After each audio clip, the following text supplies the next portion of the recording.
نحمده ونصلي ونسلم على رسوله الكريم أما بعد. أعوذ بالله من الشيطان الرجيم. بسم الله الرحمن الرحيم. إن المنافقين في الدرك الأسفل من النار ولن تجد لهم نصيرا. صدق الله العظيم. قال النبي صلى الله عليه وسلم: آية المنافق ثلاث: إذا حدث كذب، وإذا وعد أخلف، وإذا اؤتمن خان، او كما قال صلی اللہ علیہ وسلم. آمنت باللہ وبآیاتہ اللہم صل علی محمد عبدک ورسولک وصل علی المؤمنین والمؤمنات والمسلمین والمسلمات وبارک علی سیدنا ومولانا محمد وعلی آلہ واصحابہ اجمعین. محترم ناظرین سامعین، السلام علیکم ورحمۃ اللہ تعالی وبرکاتہ. ہم روحانی سلسلے کی بیماریاں جو ہیں اس کے اعتبار سے بات کر رہے ہیں کہ کون سی ایسی روحانی بیماریاں ہیں جو فقط روح کو ہی کمزور نہیں کرتی بلکہ جسم کو بھی کمزور کر دیتی ہیں، اور جسم بھی ان بیماریوں کے نقصانات کی وجہ سے ڈھلنے لگ جاتا ہے، اور انسان اپنی ذات کو بھی نقصان پہنچاتا ہے، اور انسان جس کی وجہ سے اس کی ذات بھی مجروح ہوتی ہے اور اس کی نفسیات بھی مجروح ہوتی ہیں، اس کی روح بھی مجروح ہوتی ہے. آج اسی بیماری کی ایک اور کڑی یعنی نفاق، اس پر ہم بات کریں گے. نفاق کیا چیز ہے؟ منافقت کرنا کیا چیز ہے؟ نفاق اور منافقت یعنی اندر منافقت رکھنا، کفر رکھنا اور ظاہر ایمان کرنا. ایک تو یہ ایمانیات کے اعتبار سے ہے، جیسا منافقین نبی دو عالم صلی اللہ علیہ وسلم کے دور میں تھے یا آج بھی موجود ہیں، کہ بظاہر وہ کلمہ پڑھتے ہیں، بظاہر وہ اپنے آپ کو مسلمان کہتے ہیں، لیکن اندر سے وہ کفر کے ساتھ ہیں اور کافروں کے ساتھ ہیں اور کافروں کی ہی چیزوں کو پسند کرتے ہیں. اللہ رب العزت نے قرآن کریم میں منافقین کی بہت ساری نشانیاں بیان فرمائیں، لیکن آج ہم منافقت اس نفاق پر بات کریں گے جو ہماری ایک معاشرتی برائی ہے. اور وہ منافقت کیا ہے؟ کہ دل کے اندر کسی کی نفرت پالنا، بظاہر اس سے محبت کرنا، دل میں کسی کی عداوت رکھنا اور سامنے اس کے لیے بہت اچھے بن جانا، اندر سے یہ ٹھاننا کہ میں اس کو نقصان پہنچاؤں گا لیکن بظاہر اس کا دوست اور ساتھی بن جانا، یعنی اندر کچھ باہر کچھ، اس کو نفاق کہتے ہیں. پہلے نمبر پر تو یہ بات یاد رکھیے کہ منافق کا عذاب بہت بڑا ہے.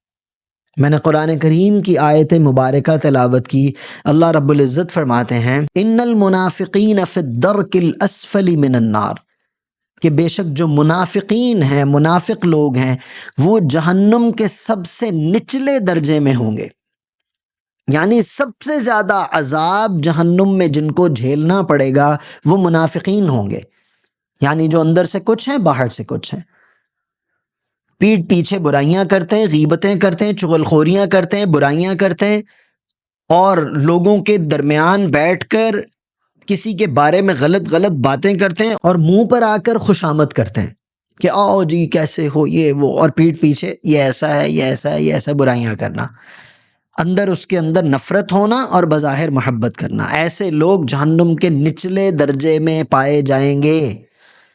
اور منافق لوگ کیسے ہوتے ہیں؟ یہ لوگوں کو آپس میں لڑواتے بھی ہیں. جو کافروں کے ساتھ منافقین تھے وہ بھی یہی عمل کرتے تھے، آج بھی وہ منافق یہی عمل کرتے ہیں کہ جو بظاہر مسلمان ہیں لیکن ہیں منافق، اندر ان کے کفر ہے، وہ مسلمانوں کو اور دوسرے کافروں کو آپس میں لڑواتے ہیں. وہ کافروں کو جا کے کہتے ہیں کہ ہم تمہارے ہیں، مسلمانوں کو کہتے ہیں کہ ہم تمہارے ہیں. یہ تو ہیں وہ منافق جو اسلام کے خلاف کام کرتے ہیں. جیسا اللہ رب العزت ایسے منافقین کے لیے قرآن کریم میں بھی ارشاد فرماتے ہیں اور ان کی نشانی کو بیان کرتے ہیں کہ جب وہ کافروں کے ساتھ ہوتے ہیں تو ان کو کہتے ہیں کہ ہم تو تمہارے ساتھ ہیں، اور جب مومنین کے ایمان والوں کے ساتھ ہوتے ہیں تو ان کو کہتے ہیں کہ ہم تو تمہارے ساتھ ہیں، ان کے ساتھ تو ہم ویسے ہی بیٹھتے ہیں. ان کو بھی وہی کہتے ہیں، ان کو بھی وہی.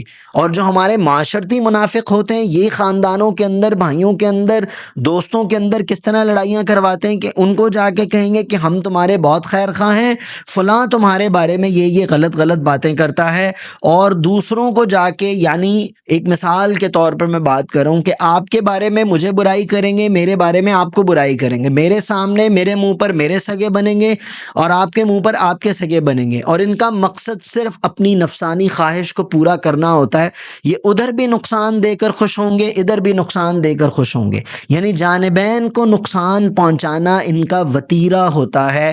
ایسے بندے کا ٹھکانہ جہنم کے سب سے آخری درجے کے اندر ہے، یعنی سب سے زیادہ جہنم میں عذاب یہ بندہ اٹھائے گا جو منافقت کرتا ہے۔ اور اللہ رب العزت قرآن کریم کی جو آیت میں نے پڑھی اس کے آخر میں فرماتے ہیں وَلَن تَجِدَ لَهُمْ نَصِيرًا، اور ایسا منافق بندہ اس کا انجام کیا ہے کہ اس کا کوئی مددگار نہ ہوگا، اس کا کوئی ساتھی نہ ہوگا، کوئی اس کی آہ و بکا پھر سننے والا نہ ہوگا، اس کی کوئی مدد کرنے والا نہ ہوگا۔ آج اگر منافق اپنی شیطنت کی وجہ سے، اپنی خباثت کی وجہ سے بچ جائے، لیکن کل قیامت کے دن کیا کرے گا؟ جب اللہ کے حضور اعمال کھولے جائیں گے تو اس دن کیا کرے گا؟ اس دن اس کا بچنا مشکل ہے۔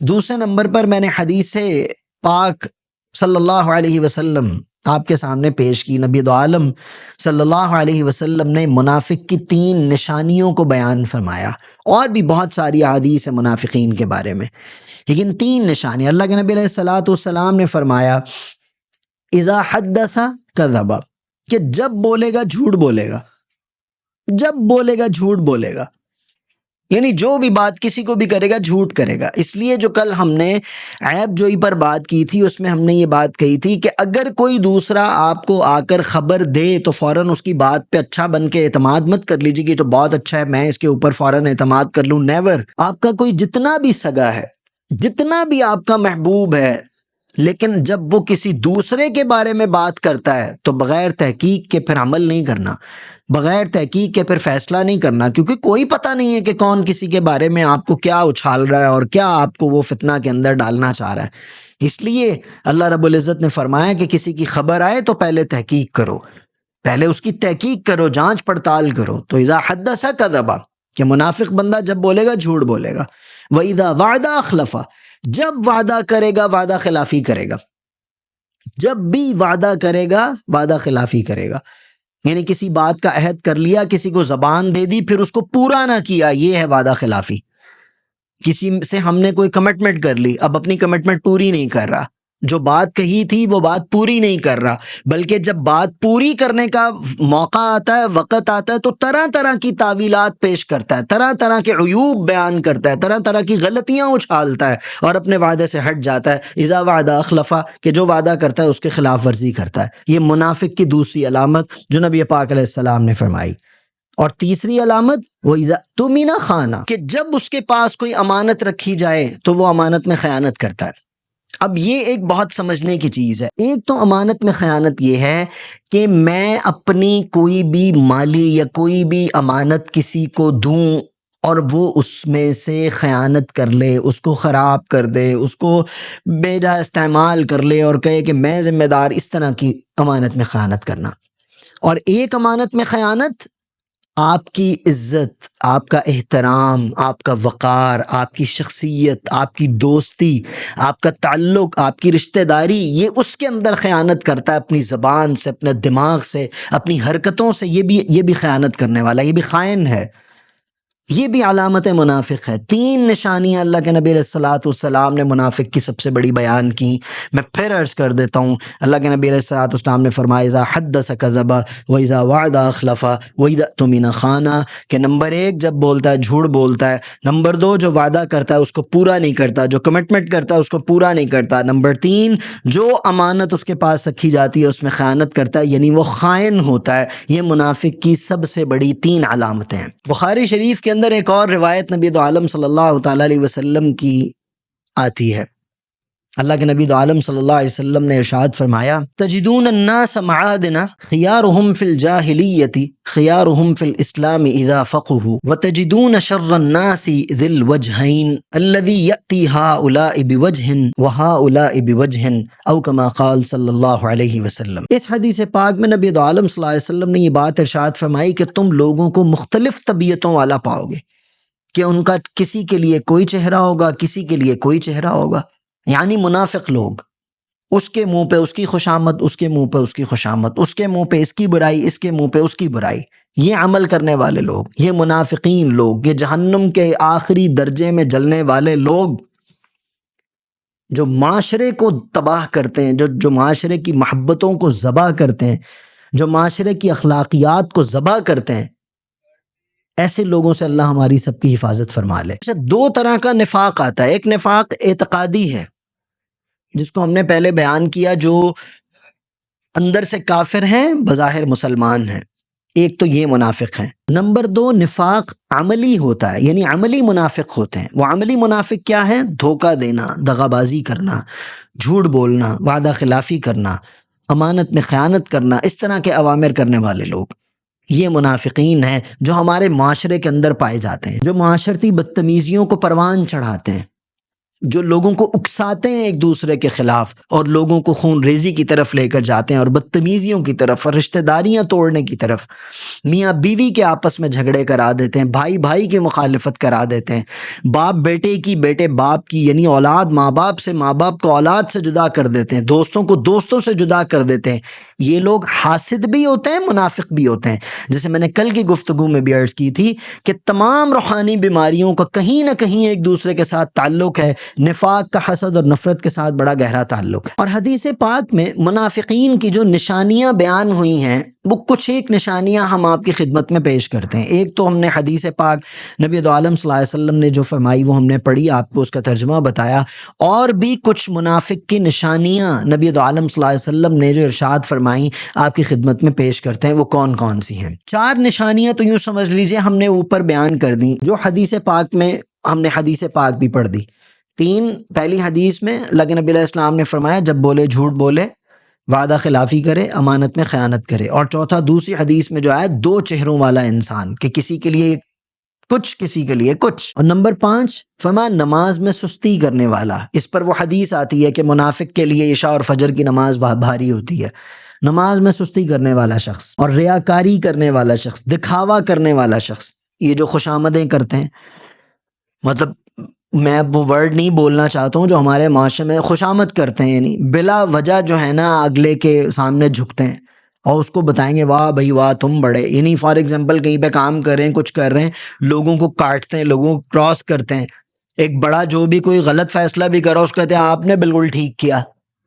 یہ ریاکاری کرنے والے، خوشامدیں کرنے والے، دکھاوا کرنے والے، یہ بھی منافق ہیں۔ اللہ کی یاد سے غافل لوگ، اللہ کی یاد سے غافل لوگ، کہ ان کو کہیں پر بھی اللہ یاد نہیں آ رہا ہے، وہ جہاں جا رہے ہیں اس ہوا کے ہو کر اپنا ایمان بھی بھول رہے ہیں، اپنا اسلام بھی بھول رہے ہیں، اپنی خاندانی اور اپنی نسلی اقدار بھی بھول رہے ہیں، سب کچھ بھول رہے ہیں۔ اللہ کی یاد سے غافل لوگ ہیں۔ اور مسلمانوں کا دل میں بغض رکھنے والے، کہ جہاں بیٹھتے ہیں مسلمانوں کو شروع ہو جائیں گے، اپنے کسی بھائی کی برائی کرنا شروع ہو جائیں گے، اس کی کمیوں کو بیان کرنا شروع ہو جائیں گے، اور کوئی ٹاپک ہی نہیں ہوگا، دل میں بغض ہے اور وہ زبان کے ذریعے سے باہر نکل رہا ہے، یہ بھی منافق ہے۔ اور فتنہ پرور شخص، فتنہ پھیلانے والا شخص، جو منافق کا سب سے بڑا کام ہوتا ہے، فتنہ پھیلانا، لوگوں کو ایک دوسرے سے دور کرنا، یہ وہ چند ایک منافقین کی علامات ہیں جو حدیث کے اندر آئیں، ہم نے اس کو آپ کے سامنے پیش کیا۔ اب ہم بات کرتے ہیں کہ نفاق کے نقصانات اور خطرات کیا کچھ ہیں۔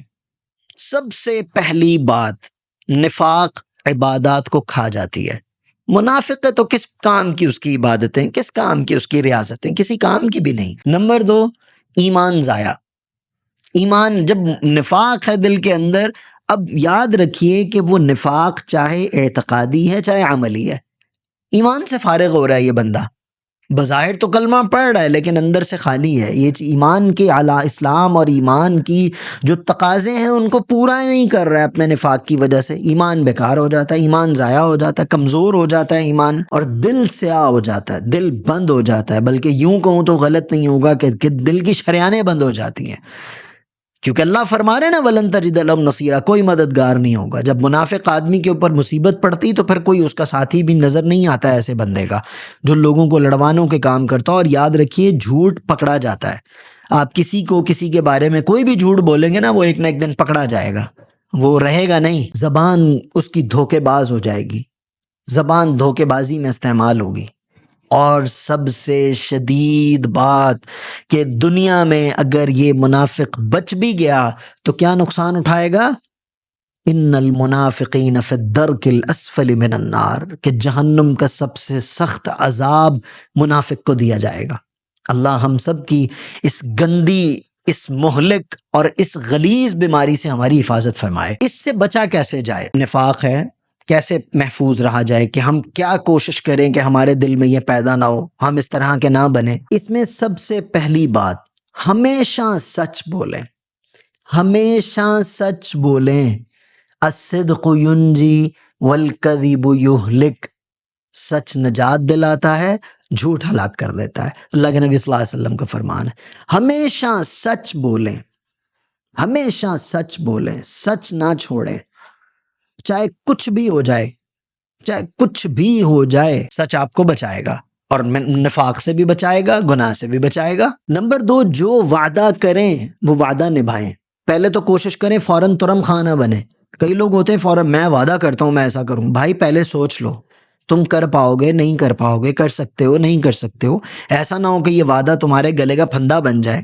وعدہ مت کرو پہلے جلدی میں، عجلت پسندی مت کرو، عافیت سے سوچو، راحت سے اطمینان سے سوچنے کے بعد پھر کام کرو، بغیر سوچے کوئی کام نہ کرو، وعدہ نہ کرو۔ وعدہ کر لیا تو اب جو مرضی ہو جائے وعدہ نبھاؤ، جو کمٹمنٹ کر لی اس کو پورا کرو۔ اور نمبر 3، ہمیشہ اپنے دل کو صاف رکھو، ہمیشہ اپنے دل کو صاف رکھو، دل میں کبھی بھی کسی کی بھی کسی طرح کی بھی گندگی نہ آنے پائے۔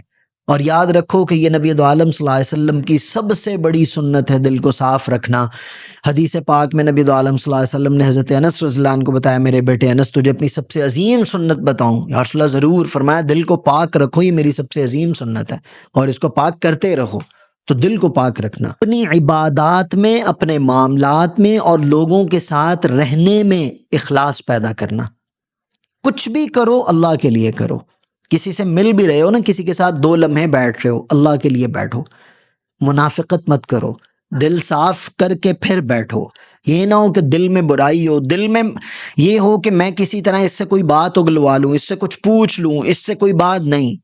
صاف دل سے بیٹھو، اللہ کے لیے بیٹھو، اپنے عبادات، معاملات، اخلاق، ہر چیز میں اخلاص پیدا کرو، اور اپنے دل میں ایمان کو مضبوط رکھو، لا الہ الا اللہ مضبوط رکھو۔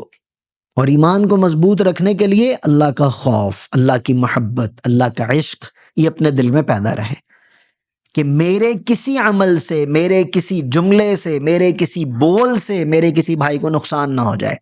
اس چیز کا خوف اپنے دل میں لے کر بیٹھنا، ایمان اس سے مضبوط ہوتا ہے۔ لا الہ الا اللہ کا ورد کرنا، اللہ کی یاد سے غافل نہ ہونا، نماز کی پابندی کرنا، سچ بولنا، وعدہ خلافی نہ کرنا، ان سے ایمان مضبوط ہوتا ہے۔ اور دل میں ایمان کو مضبوط رکھنا منافقت سے بچاتا ہے۔ اور سب سے آخری اور بہترین عمل، ہمیشہ اللہ رب العزت سے ہدایت کی دعا مانگنا، ہمیشہ دعا مانگنا اپنے لیے، اپنے گھر والوں کے لیے، پورے عالم کے لیے، کہ اللہ مجھے ہدایت کے راستے پہ رکھ، ایسی ہر برائی سے اللہ مجھے بچا جو برائی مجھے تجھ سے دور کر دے، ایسی ہر اچھائی اور نیکی مجھے کرنے والا بنا جو مجھے تیرے قریب کر دے۔ اللہ سے ہمیشہ یہ دعا مانگنا، اور دعا کا تو اہتمام کرنا چاہیے، اور کچھ نہیں بھائی، کم از کم دن میں 15 منٹ تو ہمیں ایک وقت دعا ضرور مانگنی چاہیے۔ اس کا اہتمام کریے، خود بھی، اپنے بچوں کو بھی، گھر والوں کو بھی کرائیے، اپنے دوست احباب کو بھی کرائیے، سب لوگ اس بات کا اہتمام کریں، اور اپنی دعاؤں میں ایک دعا ضرور مانگا کیجئے، ربنا لا تزغ قلوبنا بعد اذ ہدیتنا وہب لنا من لدنک رحمہ انک انت الوہاب۔ یہ دعا مانگنی چاہیے، ربنا لا تزغ قلوبنا بعد اذ ہدیتنا وہب لنا من لدنک رحمہ انک انت الوہاب۔ یہ قرآن کریم کی آیت بھی ہے۔ کیا دعا ہے؟ ربنا، اے ہمارے رب، اے ہمارے پالنہار، لا تزغ قلوبنا، ہمارے دلوں کو ٹیڑھا مت کیجیے، ہمارے دلوں کو ٹیڑھا مت کیجیے، بعد اذ ہدیتنا، اس روشنی کے بعد، اس ہدایت کے بعد، اس ایمان کے بعد جو آپ نے ہمیں عطا فرمایا، وہب لنا من لدنک رحمہ، اور ہمیں اپنے پاس رحمت عطا فرما، ہمیں عافیتیں دے، ہمیں کرم دے، ہمیں فضل، یہ اللہ سے مانگنا۔ انک انت الوہاب، کہ اے ہمارے پالنہار، اے ہمارے اللہ، بے شک آپ تو دیتے ہیں، آپ تو دینے والے ہیں، اور جب انسان درد دل سے یہ دعا مانگتا ہے تو اللہ اس کو ضرور دیتے ہیں۔ تو لہٰذا میرے بھائیوں، میرے دوستوں، میرے بزرگوں، میری ماؤں، میری بہنوں، سب لوگ ہم اس بات کا عہد کریں کہ ہم منافقت نہیں کریں گے، ہم دھوکے بازی نہیں کریں گے، ہم دغا بازی نہیں کریں گے، ہم کبھی جھوٹ نہیں بولیں گے، ہم کبھی وعدہ خلافی نہیں کریں گے، ہم کبھی امانت میں خیانت نہیں کریں گے، ہم نماز نہیں چھوڑیں گے، ہم دوگلے پن نہیں کریں گے، ہم دھوکے بازیاں نہیں کریں گے، ہم کسی سے نفرت نہیں پالیں گے۔ ان تمام چیزوں سے توبہ کر کے ہم اللہ کے مقرب بن جائیں گے، اور اللہ تعالی ہمیں اپنے مقربین میں شامل بھی فرمائیں گے، کیونکہ اللہ ہم سے محبت کرتے ہیں۔ اللہ رب العزت مجھے اور آپ کو ان تمام تر باتوں پر عمل کرنے کی توفیق عطا فرمائے، ہر ایسی برائی سے بچائے جس برائی کی وجہ سے دنیا میں بھی دم گھٹے، آخرت میں بھی دم گھٹے۔ ہر ایسی نیکی ہمیں عطا فرمائے کہ دنیا میں بھی ہم عافیت کی سانسیں لیں، قبر میں بھی عافیت سے رہیں، حشر میں بھی اللہ کی رحمت عرش کے سائے کے نیچے رہیں، اور جنت کی باغ و بہار بھی ہمیں حاصل ہو۔ اقول قولی ھذا استغفر اللہ لی ولکم ولسائر المسلمین۔